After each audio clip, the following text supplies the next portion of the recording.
7년 동안 사람들에게 죽음은 무엇인지, 또 죽은 다음에 어떻게 되는지, 소위 말해서 죽음학이라는 강의를 해오신 서울대 의대 정현채 교수가 있습니다.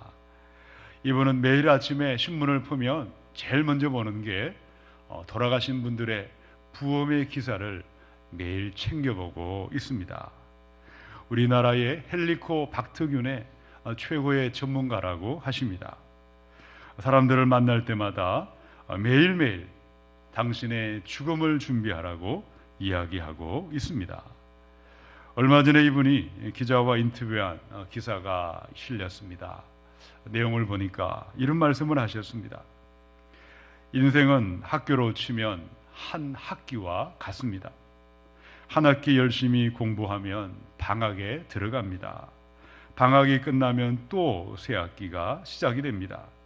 그러므로 죽음이란 끝이 아니고 새로운 삶을 향한 시작입니다. 꽉 막힌 벽이 아니라 또 다른 세계로 이동하는 문이라 할 수 있습니다. 이분의 주장처럼 많은 사람들, 불교나 힌두교나 여러 종교에 심취한 분들이 유사한 말들을 주장하고 믿고 있습니다. 우리에게도 부활이 있습니다. 그러나 우리가 말하는 부활은 영의 부활입니다. 부활은 단지 영적인 것입니다. 영혼의 부활만 있습니다. 물리적인 부활, 몸의 부활이란 있을 수가 없습니다. 여러분, 이분들이 말하는 부활은 무엇일까요? 구원은 무엇일까요? 죽음의 순간에 우리의 영혼이 이 죽을 몸에서 빠져나가는 것이 부활이다. 육신에서 떠나가는 것이 인간의 구원이라고 그들은 주장하고 있습니다. 그런데 성경을 보니까 인간의 죽음과 부활에 대해서는 이와 같이 말씀하고 있습니다. 히브리서 9장의 27절이죠. 한 번 죽는 것은 사람에게 정해진 것이요, 그 후에는 무엇이 있습니까? 심판이 있으리니. 또 요한복음의 5장 26절에서 9절에 아버지께서 자기 속에 생명이 있음 같이 아들에게도 생명을 주어 그 속에 있게 하셨고 또 인자됨으로 말미암아 심판하는 권한을 주셨느니라. 이를 놀랍게 여기지 말라. 무덤 속에 있는 자가 다 그의 음성을 들을 때가 오나니 선한 일을 행한 자는 생명의 부활로, 악한 일을 행한 자는 심판의 부활로 나오리라. 여러분, 죽은 자의 부활은 영혼만이 부활하지 않습니다. 예수님의 죽은 몸이 부활하신 것처럼 부활의 새 몸을 입고 다시 살아날 것이며 믿는 자마다 천국의 영생을 누리며 생명의 부활로 들어가게 될 줄로 믿습니다. 요한복음 20장에 보니까 예수님의 빈 무덤을 보고 부활을 믿지 아니하고 부활을 의심하던 제자들이 갑자기 소리를 높여 부활을 전파하기 시작했습니다. 처음에 이들이 목도한 것은 예수님의 텅 빈 무덤을 보았습니다.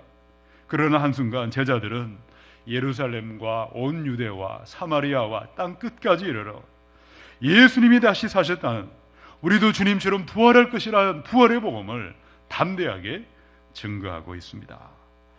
사랑하는 여러분, 부활을 부정하거나 단순히 영의 부활만을 믿는 것이 아니라 주님 오시는 그날에 영과 육의 부활, 부활의 새 몸을 입고 다시금 살아나며 영원히 살 부활의 복음을 믿으시며 부활 예수를 알아가며 경배하며 영광 돌릴 수 있기를 축원합니다. 육의 부활과 새 몸의 부활을 믿는 온전한 믿음으로 자라가는 진정한 부활의 믿음으로 인도하는 첫 번째 말씀이 있습니다. 1절로 2절을 함께 읽습니다. 시작. 안식 후 첫날 일찍이 아직 어두울 때에 막달라 마리아가 무덤에 와서 돌이 무덤에서 옮겨진 것을 보고 시몬 베드로와 예수께서 사랑하시던 그 다른 제자에게 달려가서 말하되 사람들이 주님을 무덤에서 가져다가 어디 두었는지 우리가 알지 못하겠다 하니. 요한은 예수님의 부활을 처음으로 목도한 사람이 막달라 마리아였다고 이야기하고 있습니다. 1절을 보니까 막달라 마리아는 안식 후 첫날 이른 아침에 예수님의 무덤을 찾아가고 있습니다. 자, 그런데 2절을 보니까 사람이 주를 어디에 두었는지 우리가라는 말을 이야기하고 있습니다. 마리아 혼자 무덤을 찾아간 것이 아니었다는 거죠. 다른 여인들과 함께 무덤을 찾아가고 있습니다. 예수님 당시에 유대인의 장례식은 어떻게 행했을까? 그들은 남자들이 할 일과 장례식에서 여인들이 할 일을 엄격하게 따로 구분하고 있습니다. 고인의 시신을 무덤까지 운구하는 것은 보통 남성들이 하고 있습니다. 여인들은 그때부터 이 고인의 시신에 향유를 바르고 세마포 옷을 입히며 나머지 일들을 처리하고 있습니다. 그런데 예수님은 십자가에 언제 달려 돌아가셨습니까? 제9시, 우리나라 시간으로 금요일 바로 오후 3시에 운명하고 있습니다. 그런데 금요일 오후 5시가 되면 바로 안식일이 시작이 되기 때문에 어떠한 장례식도 행할 수가 없습니다. 그리하여 예수님의 시신은 아리마대 요셉과 니고데모가 준비했던 남자들에 의해서 서둘러 급하게 진행이 되었습니다. 이 준비한 무덤에 안치할 시간도 모자랐습니다. 그러므로 갈릴리에서 예루살렘까지 무덤까지 따라온 여인들이 예수님의 시신에 그 냄새를 방지하기 위하여 향품을 바르고 향유를 준비하고 있지만 향유를 바를 시간도 없었고 그러할 여유도 가지지 못했습니다. 그리하여 막달라 마리아와 예수님의 모친 마리아와 여러 여인들은 안식일이 끝나기를 초조하게 기다리다가 주일 아침 이른 새벽 어둑어둑할 때 예수님의 무덤을 서둘러 찾아가고 있을 바로 그때였습니다. 여러분, 여인들이 왜 그 이른 새벽 그 어두운 시간에 예수님의 무덤을 찾아갔을까?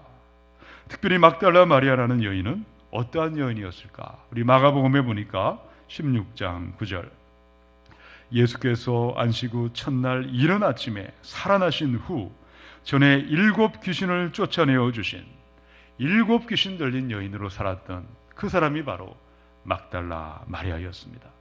이 마가단 또는 막달라라는 곳에 태어나서 여기서 자랐습니다. 참으로 비참하며 짐승처럼 살았습니다. 처참하게 기구한 운명을 살았던 여인이었습니다. 그런데 예수님이 나의 삶에 찾아오셨습니다. 내가 하나님이신 예수님 앞에 죄인인 줄 알고 예수님의 사랑을 받았고 예수님의 은혜를 입었습니다. 이제 귀신에서 노임받은 이 여인, 우리 주님 앞에 가장 많은 사랑을 받았고 가장 많은 은혜를 입었습니다. 그 사랑에 감격하여 그 은혜 잊지 못하여 골고다 언덕을 따라갔습니다. 예수의 무덤까지 찾아가고 있습니다. 여러분, 왜 막달라 마리아는 이 부활 예수를 처음으로 발견하고 부활의 영광을 누리는 최초의 정인이 되고 최초의 영광을 누리는 것일까? 이른 새벽, 날이 올 때, 어두울 때 예수의 무덤을 찾아갔던 여인의 사랑과 헌신과 그 충성된 마음이 바로 이 여인을 부활의 영광을 목도하는 사람으로, 예수님을 대면하는 최초의 영광으로 인도하는 줄로 믿습니다. 오늘 아침에 저와 여러분의 믿음이, 우리의 눈이 온몸에 새 몸의 부활의 몸을 잇는 진정한 부활의 믿음으로 자라가며 성장할 수 있기를 주님의 이름으로 축원합니다. 첫 번째, 이 마리아의 심정으로 돌아가시기 바랍니다. 예수님만을 사랑하시고 예수님만을 기뻐하시고 예수님만을 사모하는 그 마음, 사랑과 헌신과 이 충성의 마음을 가지시고 부활 예수를 바라보시고 믿으시며 한평생 부활의 주님을 따라갈 수 있기를 주님의 이름으로 축원합니다. 시편의 16편 8절로 11절에 다윗의 시편이 있습니다. 내가 여호와를 항상 내 앞에 모심이요 그가 내 우편에 계심으로 내가 요동치 아니하리로다. 이러므로 내 마음이 기쁘고 내 영광도 즐거워하며 내 육체도 안전히 거하리니 이는 내 영혼을 음부에 버리지 아니하시며 주의 거룩한 자로 썩지 않게 하실 것임이니이다. 주께서 생명의 길로 내게 보이시리니 주의 앞에는 기쁨이 충만하고 주의 우편에는 영원한 즐거움이 있나이다. 마리아처럼, 다윗처럼 우리 주 예수님을 사랑하시고 예수님을 기뻐할 수 있기를 축원합니다. 예수님을 사랑하는 사람, 예수님을 사모하며 기뻐하는 사람들은 죽음으로 그 삶이 끝이 나지 않습니다. 무덤이 우리의 소망이 사라지지 않습니다.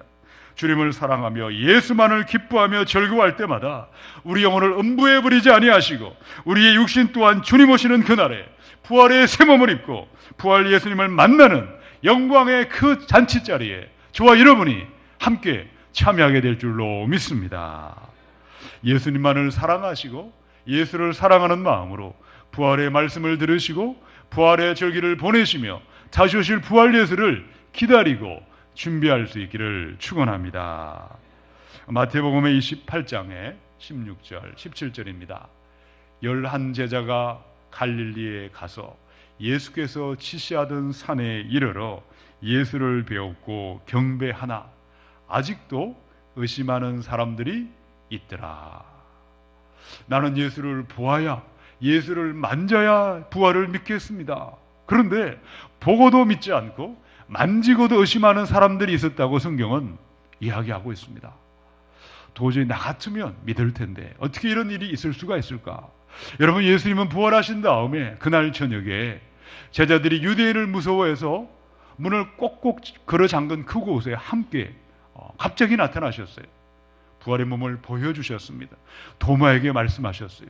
내 손가락을 내 손에 넣어보고 내 옆구리에 넣어보고 너는 보고서 믿는 자가 아니라 하나님의 말씀을 듣고 믿는 자가 되라고 도마에게 말씀하셨습니다.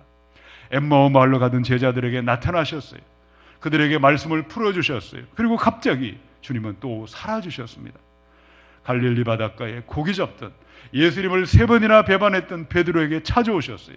조반을 먹으시면서 함께 부활의 몸을 우리에게 보여주셨고 40일 동안 부활하신 주님은 제자들과 함께 하시다가 하늘로 승천하고 있는 바로 그 자리에 여전히 믿지 않는 부활을 불신하는 사람들이 있었다고 이야기하고 있습니다.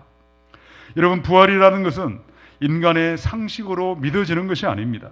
이해가 된다고 깨달아져서 믿는 것이 아닙니다. 예수님을 사랑하는 사람들, 부활의 주님을 발견하는 것이고 예수님을 사랑하는 사람들, 부활의 영광을 목도하게 될 줄로 믿으시기 바랍니다. 언제나 사랑의 마음을 가지시고 예수님의 부활을 바라보시고 이 마리아의 마음으로, 사랑의 마음으로 예수님의 부활을 온 땅에 나아가 전할 수 있는 부활의 증인될 수 있기를 주님의 이름으로 축원합니다. 몸의 부활을 부정하고 영의 부활을 주장하는 자가 아니라 영과 육의 부활의 몸을 입고 다시 사는 진정한 부활의 신앙으로 인도하는 두 번째 말씀이 있습니다. 3절에서 5절을 읽겠습니다. 시작. 베드로와 그 다른 제자가 나가서 무덤으로 갈새 둘이 같이 다름질 하더니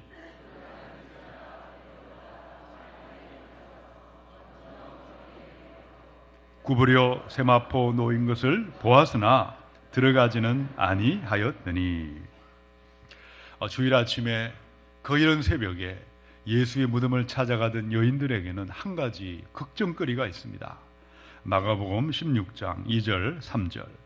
안식 후 첫날 매우 일찍이 해 돋을 때 그 무덤으로 가며 서로 말하되 누가 우리를 위하여 무덤 문에서 돌을 굴려 주리요. 우리의 장례 문화는 3일장이나 5일장 또 때로는 7일장도 하고 있지만 이스라엘은 임종하는 당일 24시간 이내에 매장을 하고 있습니다. 유대민족은 주로 중앙 산악지대에 굴을 파면 석회암의 바위가 나옵니다. 그래서 그 바위 속에다가 시신을 매장하고 있습니다. 우리처럼 3일장도 5일장도 아니기 때문에 평소에 부자든 가난한 사람이든 자신의 매장지를 미리미리 준비해 두고 있습니다. 성경에 보니까 평토장한 무덤이라는 말이 있습니다. 가난한 사람들이 매장터를 준비하지 못해서 임종하는 당일에 땅바닥에 묻어둔 것이 시간이 지나면서 바깥으로 드러나게 되어 있습니다. 길 가는 사람이 무심코 자기도 모르게 남의 시신을 밟게 되는 일이 생겼습니다. 이것을 율법은 부정하다고 규정하고 있습니다. 모세는 7일 동안 격리되어서 부정하다 소리치게 했습니다. 자, 그러나 대부분의 부자들은 자기들의 무덤과 가족의 무덤까지 미리미리 준비해 두고 있습니다. 예수님의 시신은 당시에 최고의 부자였던 아리마대 요셉의 새 무덤에 안치되어 있습니다.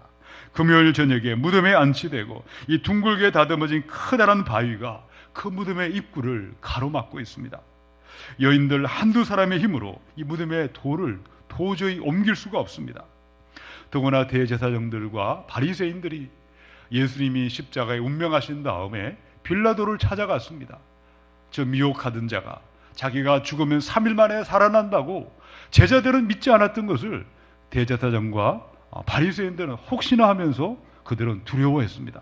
그래서 그들은 돈을 주고 로마의 경비병들을 사서 아무도 무덤 근처에 얼씬하지 못하도록 삼엄하게 그들은 지키게 했습니다. 자, 그런데 가장 먼저 무덤에 도착했던 막달라 마리아가 무엇을 발견하고 있습니까? 예수의 무덤이 텅 비어 있습니다. 무덤을 지키던 병사들도 온데간데 없이 사라지고 말았어요. 본능적으로 마리아는 누군가 예수님의 시신을 훔쳐간 것이라고 생각을 했습니다. 불이 났게 베드로와 요한에게 가서 이야기를 전했습니다. 예수님의 시신이 사라졌습니다. 그 말을 듣고 베드로와 요한은 황급하게 무덤으로 달려가고 있습니다. 나이가 어린 요한이 먼저 예수님의 무덤에 도착했지만 들어가지 않고 머뭇머뭇거리고 있을 때 베드로가 그 다음에 와서 곧장 무덤으로 들어갔는데 무덤 안에 모습이 어떠했는지를 다음과 같이 이야기하고 있습니다. 6절로 7절을 우리 함께 읽겠습니다. 시작. 시몬 베드로는 따라와서 무덤에 들어가 보니 세마포가 놓였고 수건은 세마포와 함께 놓이지 않고 딴 곳에 쌌던 대로 놓여 있더라. 이 말을 보다 원문에 쉽게 번역해 보면 이런 말입니다. 시몬 베드로가 따라와서 무덤에 들어가 보니 세마포가 원래 시신을 감쌌던 그대로 놓여 있고 또 머리를 감쌌던 수건도 처음 있던 장소의 세마포와 분리된 채로 원래 감쌌던 그대로 고스란히 놓여 있더라. 당시의 시신은 두 부분으로 나누어서 시신을 샀습니다. 목에서부터 발끝까지는 세마포로 시신을 감쌌고 머리 부분은 수건으로 시신을 그렇게 감싸고 있습니다. 자, 그런데 베드로가 무엇을 보고 어떻게 기록을 남겨두고 있습니까? 예수님의 몸은 이 누에 고치 속에 번데기가 감쪽같이 사라지듯이 몸만 여기서 빠져나오고 있습니다. 그 몸을 감싸고 있던 세마포와 수건은 누가 풀어준 것도 아닌데 꺼내준 것도 아닌데 고스란히 그대로 가지런하게 남아있다는 거죠. 여러분, 예수님의 부활은 요한복음 11장에 있는 나사로의 부활과는 차원이 다른 부활이었습니다. 죽은 지 나흘이나 지난 나사로가 살아났을 때 수족을 동여매고 얼굴을 수건에 두른 채 걸어다녔다고 성경은 기록하고 있습니다. 병든 그 몸, 바로 그 몸으로 살아났지만 예수의 부활은 완전한 새 몸을 입으시고 부활의 몸을 입으시고 완벽하게 새롭게 나타나시고 부활하신 줄로 믿습니다. 고린도전서 15장의 42절에서 44절, 죽은 자의 부활도 그와 같으니 썩을 것으로 심고 썩지 아니할 것으로 다시 살아나며 욕된 것으로 심고 영광스러운 것으로 다시 살아나며 약한 것으로 심고 강한 것으로 다시 살아나며 육의 몸으로 심고 신령한 몸으로 다시 살아나나니 육의 몸이 있은즉 또 영의 몸도 있느니라. 우리가 부모님께 물려받은 이 육신의 몸이 있는 것처럼 예수님으로 말미암아 새롭게 태어날 이 부활의 몸, 신령한 몸이 있다고 말씀하고 있습니다. 여러분, 성도의 부활은 영혼만이 부활하지 않습니다. 신체의 한 부분만이 부활하지도 않습니다. 영이 부활하고 육이 부활하며 부활의 새 몸을 입고 신령한 새 몸으로 다시 사는 것이고 영원히 사는 줄로 믿으시기 바랍니다. 그러므로 두 번째, 부활은 흙에서 와서 흙으로 돌아가는 지금의 몸으로 부활하지 않습니다. 부활하신 예수님처럼 부활의 새 몸을 입고 신령한 몸으로 변화될 것을 믿으시고 이 부활의 복음을 온 땅에 전할 수 있기를 주님의 이름으로 축원합니다. 작년에 우리 사회를 큰 충격에 빠뜨렸던 사건이 있습니다. 47세의 여자였고 직업은 약사였습니다. 4살 위의 남편을 만나 세 자녀를 두고 살았습니다. 2006년에 남편이 간암으로 시한부 판정을 받고 2007년에 죽음을 맞이하고 있습니다. 문제는 이 여자가 남편의 장례를 치르고 있지 않습니다. 세 자녀와 함께 7년 동안 집안에 시신을 두고 살아왔습니다. 이 여자는 남편의 시신을 거실에 카페트 위에다가 눕혀두고 함께 생활하고 있습니다. 약사 출신이라 그런지 방부 처리를 하고 이 7년이라는 세월 동안 주기적으로 남편의 옷을 갈아입혔습니다. 아침에 나갈 때는 시신을 향해서 인사를 하고 나갔습니다. 밖에서는 집안의 내부가 보이지 않도록 이 두꺼운 커튼을 치면서 그렇게 7년 세월을 기다리고 있습니다. 여러분, 고린도전서 15장에 50절로 52절에 분명하게 말씀하고 있습니다. 함께 읽어보겠습니다. 시작. 형제들아, 내가 이것을 말하노니 혈과 육은 하나님 나라를 이어받을 수 없고 또한 썩는 것은 썩지 아니할 것을 유업으로 받지 못하느니라.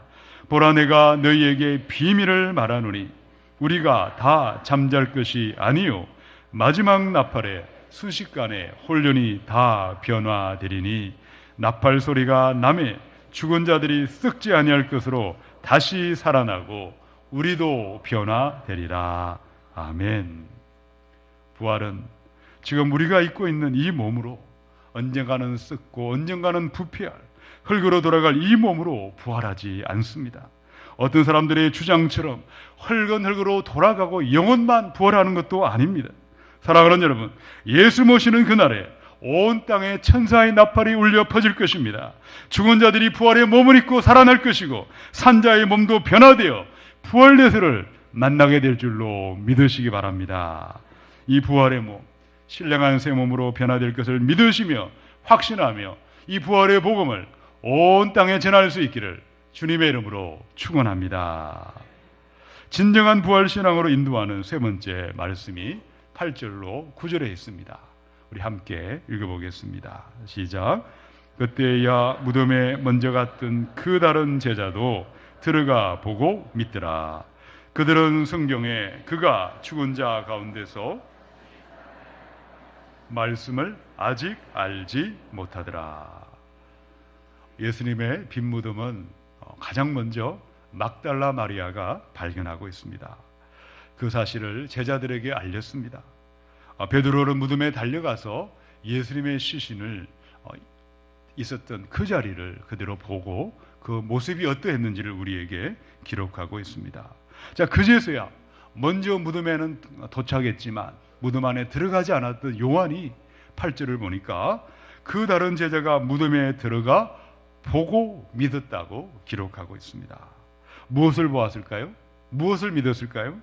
어떤 학자들은 요한은 마리아가 전한 소식, 예수의 무덤이 텅 비어 있다, 무덤이 비어 있었다는 것을 믿었다고 이야기하고 있습니다. 그러나 또 다른 학자들은 요한은 무덤에 들어가 세마포와 수건이 고스란히 있는 것을, 그 모습을 보고 주님은 다시 살아나셨다는 것을, 부활을 믿게 되었다고 이야기하고 있습니다. 요한이 그때 예수의 빈 무덤을 보고 그때 믿었던, 아니면 그날 밤에 예수님을 만나 부활 예수를 대면하며 그제야 믿게 되었던 우리의 부활의 믿음의 본질과 핵심은 어디에 있는 것일까? 자, 9절을 한번 보시기 바랍니다. 우리가 부활 예수를 손으로 만지며 눈으로 보는 것도 중요하지만 진정한 부활의 믿음은 바로 9절에 기록되어 있습니다. 우리 9절을 함께 읽습니다. 시작. 그들은 성경에 그가 죽은 자 가운데서 다시 살아나야 하리라 하신 말씀을 아직 알지 못하더라. 부활의 신앙은 최초의 증인들이 있습니다. 부활 주님을 만났던 제자들의 그 말을 통하여서 오늘 저와 여러분에게까지 부활의 복음이 전해지고 있습니다. 자, 그러나 진정한 부활의 믿음은 기록된 말씀으로 믿는 줄로 믿습니다. 시편과 선지자들과 구약에 기록된 말씀을 믿는 것이 부활의 믿음으로 인도하는 것이고, 예수님의 말씀과 제자들의 말씀을 통하여 기록된 이 성경 말씀이 우리의 믿음을 부활의 신앙으로, 온전한 믿음으로 인도해 주시는 줄로 믿습니다. 요한복음의 20장 31절에 보니까 오직 이것을 기록하면 너희로 예수께서 하나님의 아들 그리스도이심을 믿게 하려 함이요 또 너희로 믿고 그 이름을 힘입어 생명을 얻게 하려 함이라. 사랑하는 여러분, 영의 부활을 믿고 육의 부활을 믿는 진정한 부활의 신앙으로 자라갈 수 있기를 축원합니다. 세 번째, 부활은 나의 경험과 나의 지식과 나의 생각과 나의 이성을 따라서 믿는 것이 아닙니다. 하나님의 말씀이 성경에 기록한 그대로 그 말씀을 통하여 부활의 믿음을 가질 수 있기를 축원합니다.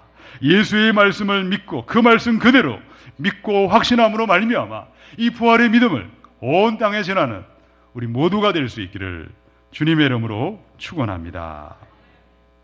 누가복음의 24장 25절 27절입니다.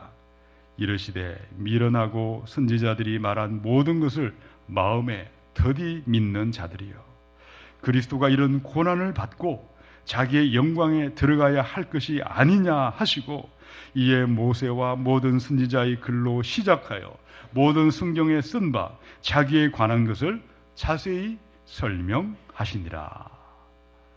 예수님이 부활하신 그날에 글로바와 또 다른 제자가 엠마오라는 마을로 걸어가고 있을 때 한 남자가 다가와서 그들과 동행하고 있습니다. 오늘 우리 여인들이 무덤을 찾아가서 예수 믿음이 비어있고 천사를 만났다는 것을 이야기할 때 예수님은 그들을 향해서 책망하지 않으셨어요. 야단치지 않으셨어요.